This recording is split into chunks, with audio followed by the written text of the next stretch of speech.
就获得自由了，你就可以离开顾家。那你总能让我先见见妈妈吧？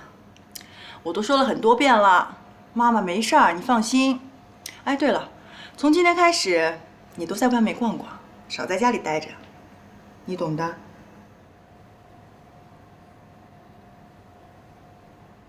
那我先出去了，您休息吧。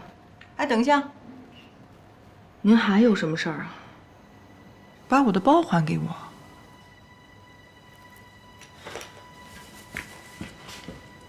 慢走不送了。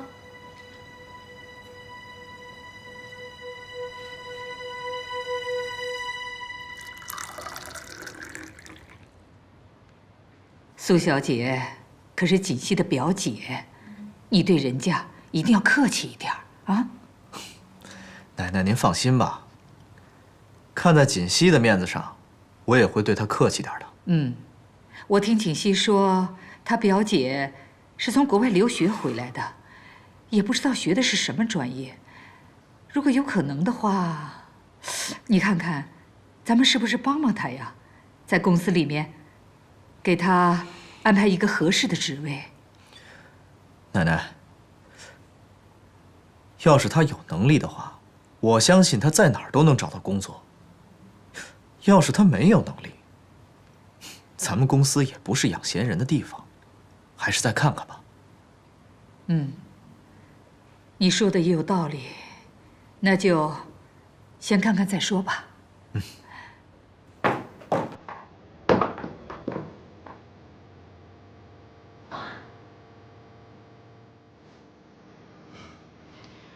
顾家呀，顾家，我贺锦溪终于回来了。下一个目标就是你顾西城了。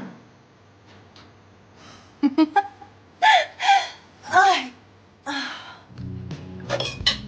哎呀，饱了饱了。哎，累了吧？我们回家吧。哎，你又怎么了？一脸小怨妇样，谁又欺负你了？我不想回家。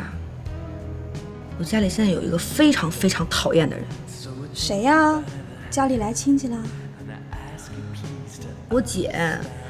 就是你那双胞胎姐姐呀？